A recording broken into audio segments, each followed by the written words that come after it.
Da luz da manjedoura às visões do Apocalipse, todo o Novo Testamento é, segundo Emmanuel, um livro de mediunidade, emoldurando a grandeza do Cristo. E aí nós vamos buscar alguns dos exemplos citados por Emmanuel de mediunidade presente no Novo Testamento.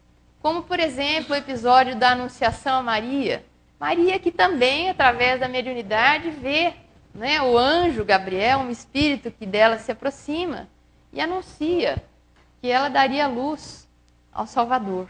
Né, um episódio lindíssimo, ali narrado no Evangelho. Nós vemos também o próprio nascimento de Jesus e a ida dos reis magos, que eram sábios do Oriente, que se encaminham para o local exato onde está Jesus recém-reencarnado, guiados por uma estrela guia, que nós não sabemos bem exatamente o que teria sido, se uma estrela realmente, mas certamente uma inspiração maior os leva, os três de localidades diferentes, a irem ter com Jesus num episódio simbólico, altamente significativo, né, da adoração dos reis magos. Temos na vida de Jesus, é só nós lermos com olhos de ver, no Evangelho, um número muito grande de episódios, de fenômenos mediúnicos, as curas realizadas por Jesus, a capacidade de adentrar a intimidade das pessoas, de ver o íntimo, de saber quem era aquele espírito ali reencarnado à sua frente, certamente saber seu passado espiritual e a maneira como Jesus se dirigia a cada um deles, as desobsessões, enfim, tudo o que Jesus fez, né, nós encontramos explicação nas várias modalidades de fenômenos mediúnicos que aprendemos com a doutrina. E existe um episódio muito significativo, muito interessante, que é a transfiguração de Jesus no Monte Tabor. Porque ali Jesus participa claramente de um fenômeno mediúnico. Ele sobe ao Monte Tabor com Pedro, Tiago e João, que ali caem no estado de torpor, de adormecimento. E Jesus, então, sofre aquele processo de transfiguração, onde seu rosto, suas vestes ficam luminosas, e aparece ao seu lado, aparecem dois espíritos, e ele estabelece um diálogo com esses dois espíritos, que são Moisés e Elias. Moisés vivera cerca da ordem de 1.200, 1.300 anos antes de Jesus. E Elias também, séculos antes de Jesus. Já havia reencarnado como João Batista e já desencarnado. E ali aparecia como espírito estabelecendo um contato claro com Jesus no episódio da transfiguração no Monte Tabor. Mediunidade. Não tem outro nome. Após o sacrifício de Jesus, ele tem nós encontramos inúmeros relatos no Evangelho, no Novo Testamento também, das vezes que Jesus aparece aqui e ali. Aos discípulos, aparece a primeira pessoa que vê Jesus, não mais encarnado, mas agora espírito desencarnado, é Maria de Magdala, Maria de Madalena, um episódio lindíssimo, onde ela fica tocada de emoção e se prostra aos pés de Jesus para tocá-lo. E ele, sabendo, evidente, que não estava ali materializado e que era uma possibilidade de evidência que ela tinha, se ela o tocasse, ela ia tocar em nada. E talvez não acreditasse no que estivesse vendo. Então ele se recua discretamente e diz: não me toques, porque ainda não fui ao Pai. Que naquele momento era Maria vendo, através da mediunidade de evidência, Jesus em espírito. Mas em outras oportunidades, através da mediunidade de efeitos físicos, ele aparece como uma aparição tangível, como uma materialização. Apareceu aos apóstolos E numa das aparições, Tomé não estava. E diz que não acreditaria se não pudesse tocar nas chagas de Jesus. Ele volta a aparecer e numa delas, ele convida Tomé a tocar em suas chagas, representada pela incredulidade ou a dúvida de Tomé, né?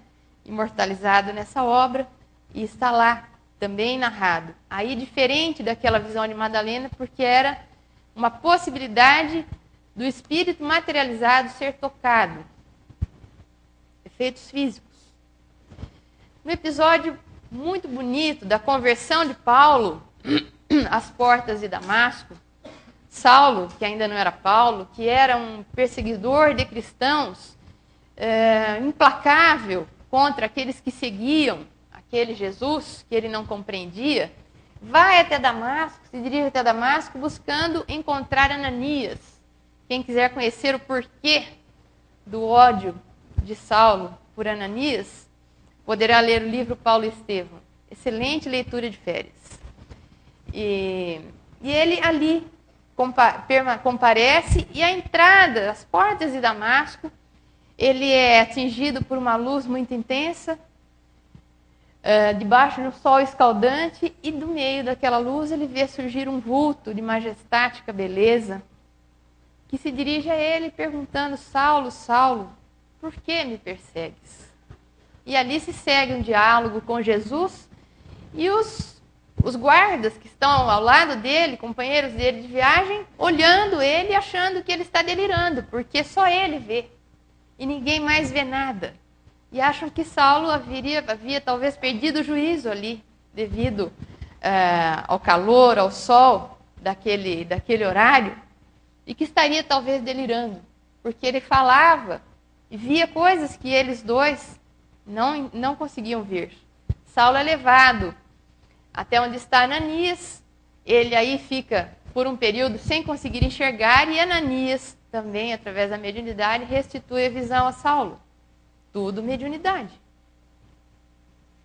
Os médiuns e as mediunidades, diz Emmanuel, se desdobram séculos afora nas trilhas abençoadas do cristianismo, conforme os certificados inatacáveis da história. Quem quiser comprovar esses fatos poderá fazê-lo fora do âmbito, inclusive, da doutrina espírita, nos registros históricos.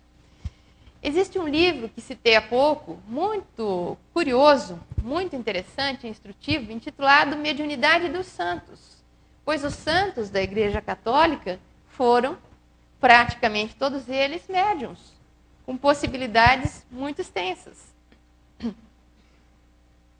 Antônio de Pádua, pregador inspirado; Afonso de Ligório, pregador inspirado, que também possuía a possibilidade de desdobrar-se e de aparecer em espírito materializado num outro local distante de onde estava o seu corpo físico, e nós temos explicações lógicas para isso na doutrina espírita. Teresa d'Ávila, que conversava, né, com os seus santos. Joana d'Arc e suas vozes que a guiavam, dizia ouvir a voz do espírito São Michel. Não sabemos se era São Michel, mas era um espírito que com ela se comunicava. Cura d'Arnes, que tinha a possibilidade da vidência. Arnes era uma região da França, e ele era sacerdote ali, e ele era visitado por cerca de 20.000 pessoas por ano, porque apreciavam profundamente a conversa com ele, os seus conselhos, porque ele tinha uma característica específica, uma mediunidade que possibilitava conhecer a intimidade dos sentimentos das pessoas, adentrar a intimidade psíquica daqueles que o buscavam, e dizer as palavras corretas, dar as orientações adequadas. Então ele era muito procurado por essa característica. Vicente de Paulo, todos eles com possibilidades mediúnicas. São Francisco de Assis, né, que também tinha a possibilidade da vidência, da clareaudiência. Mediunidade.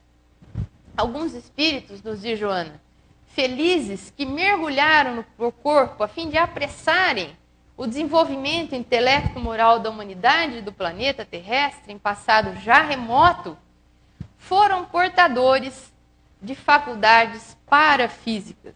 A Joana adora um neologismo, né? Faculdades que caminham ao lado dos sentidos físicos, ou seja, de faculdades mediúnicas que lhes proporcionaram a demonstração da imortalidade, bem como as infinitas possibilidades que a todos nos são inerentes. Aprendemos com a doutrina espírita que todos somos médiuns. Alguns já têm essa possibilidade num grau de desenvolvimento maior, registram com mais clareza as influências dos espíritos. Mas todos nós, em algum grau, somos capazes de registrar as influências espirituais.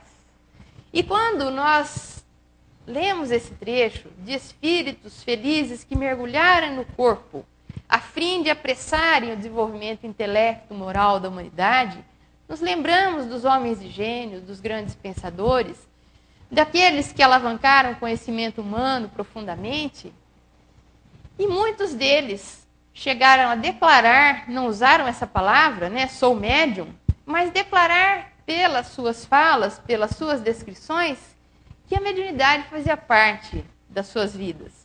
Como, por exemplo, o caso aí, representando todos eles, vamos buscar um símbolo, que é Sócrates.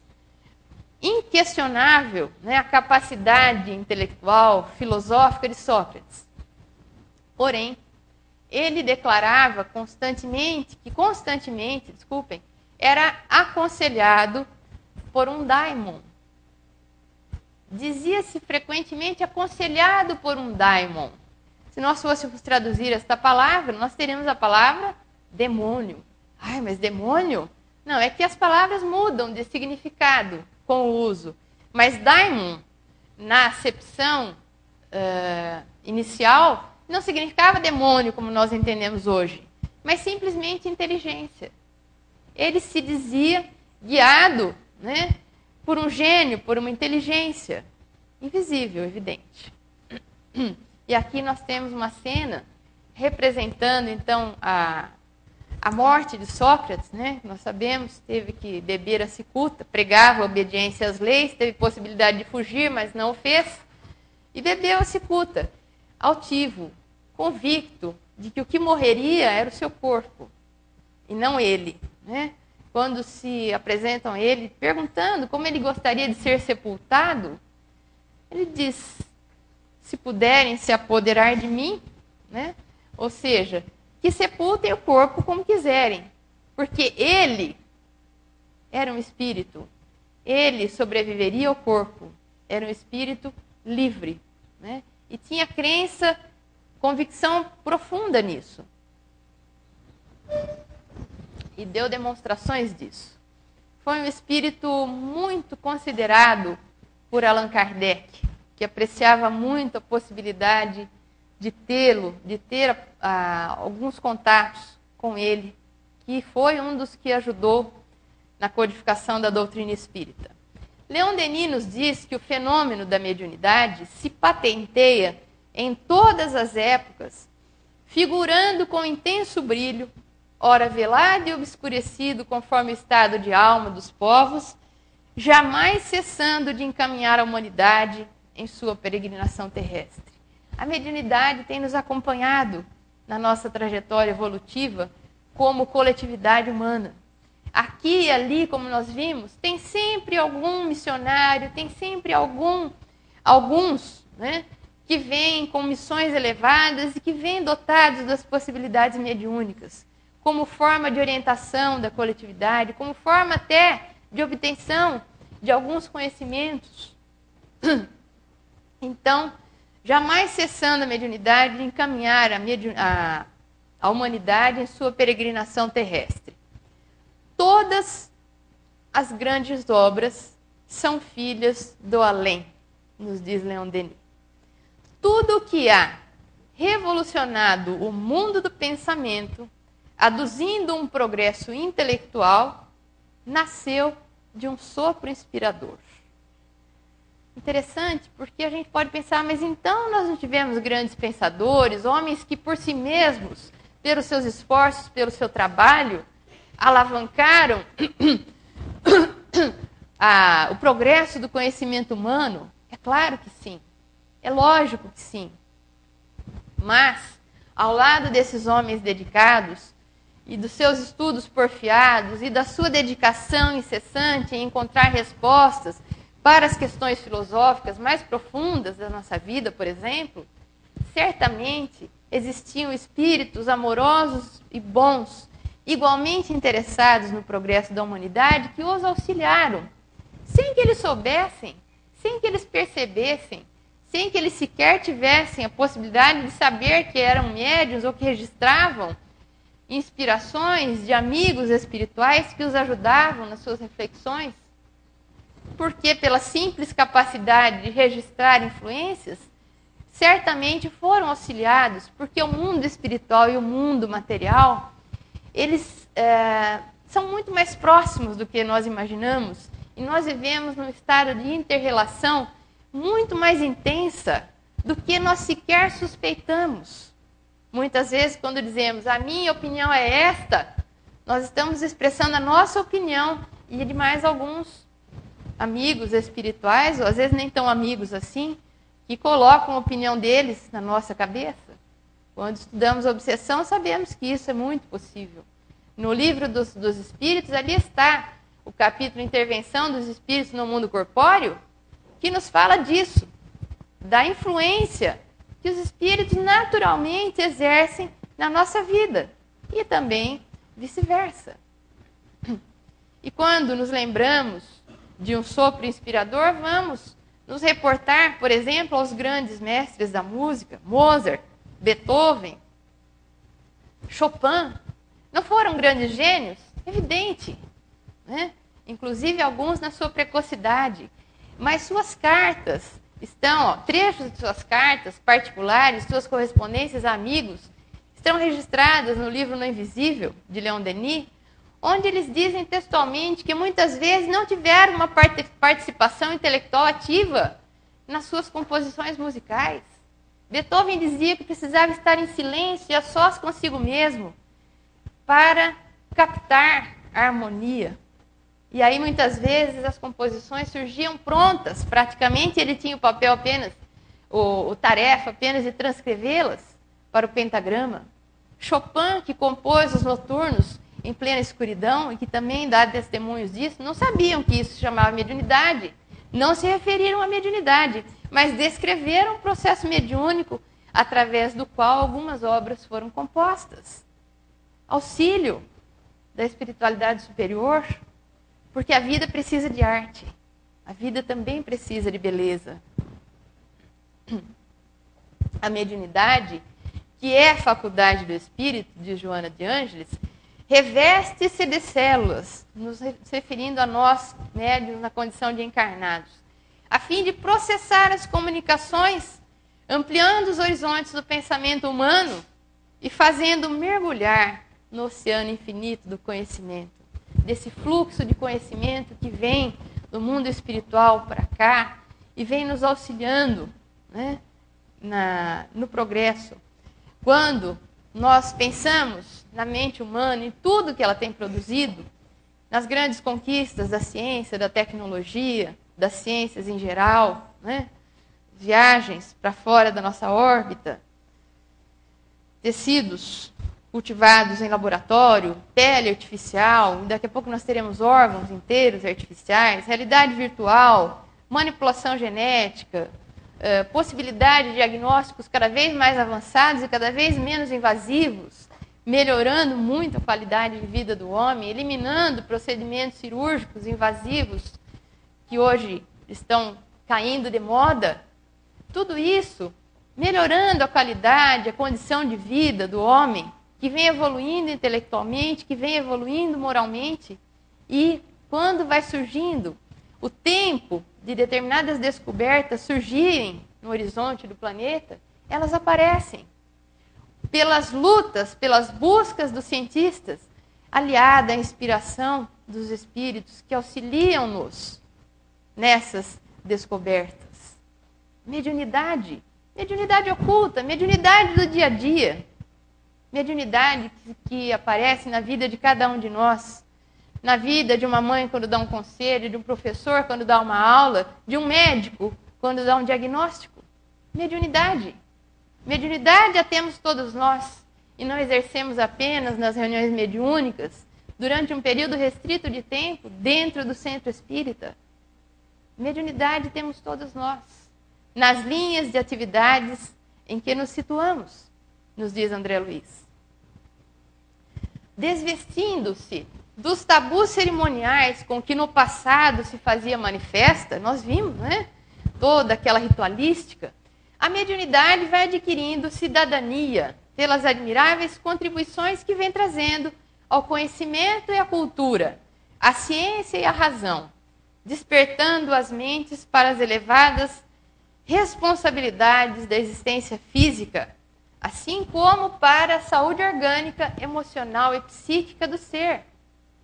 Que interessante, porque os médiuns na antiguidade ou eram seres sobrenaturais, dotados de dons maravilhosos e que eram endeusados, alguns, por ignorância, ainda fazem isso com os médiuns, porque aprendemos com a doutrina que a mediunidade não é sobrenatural, ela é absolutamente natural.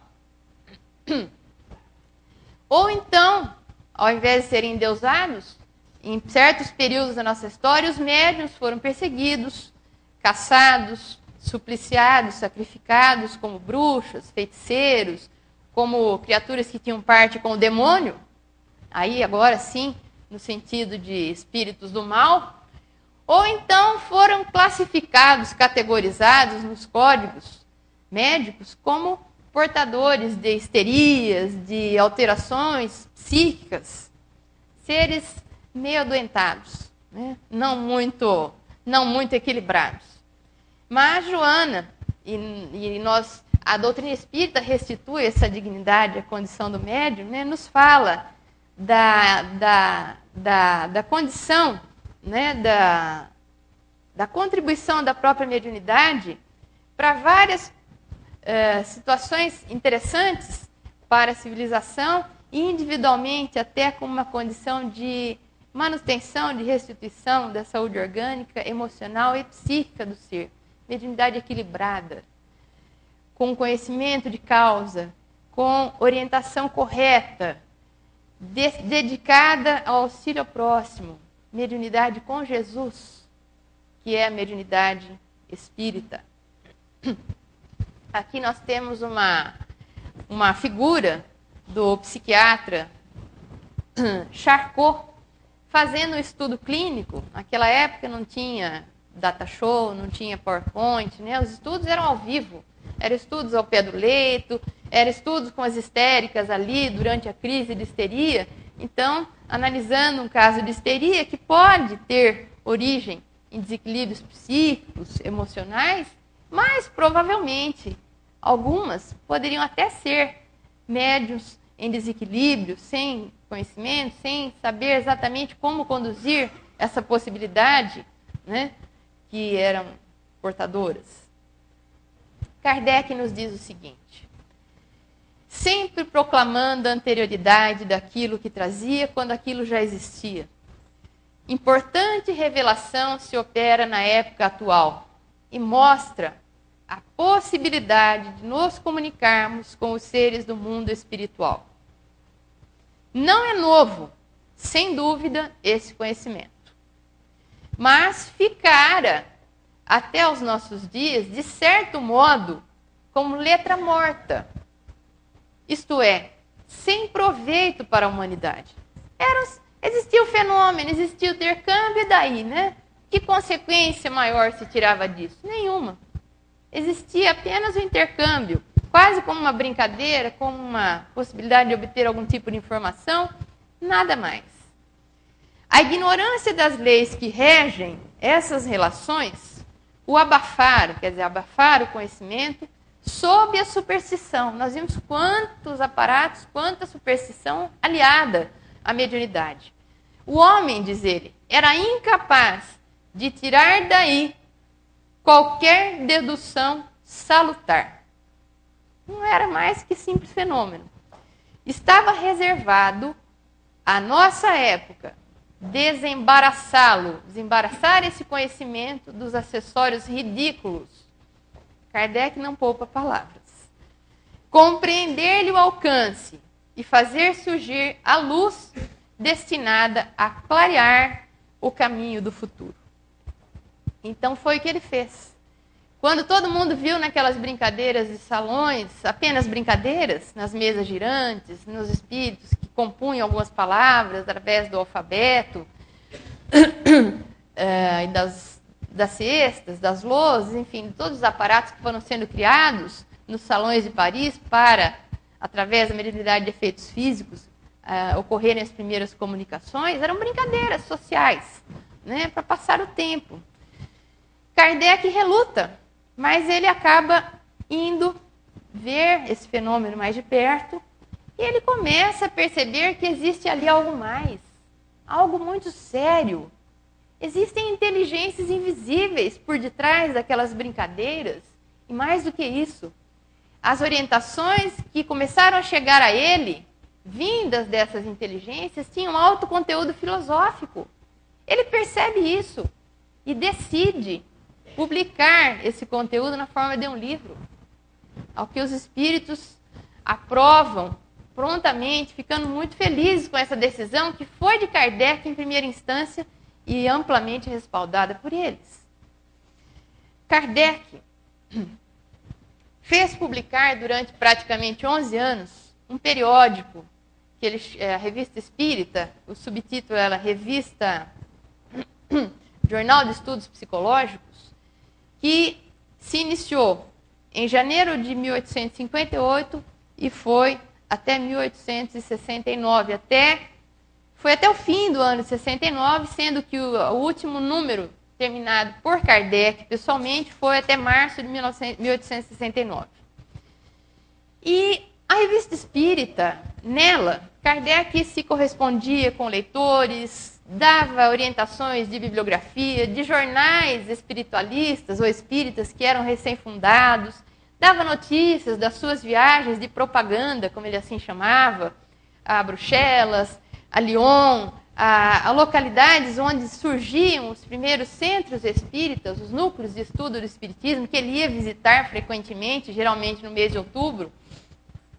E ele publicava ali as dissertações espíritas, os ditados dos espíritos, as mensagens que ele ia recebendo e que depois vieram compor os livros, o Evangelho segundo o Espiritismo, o Livro dos Médiuns, principalmente, o Céu e o Inferno. Ele ia soltando e aqui e ali em números esparsos da Revista Espírita.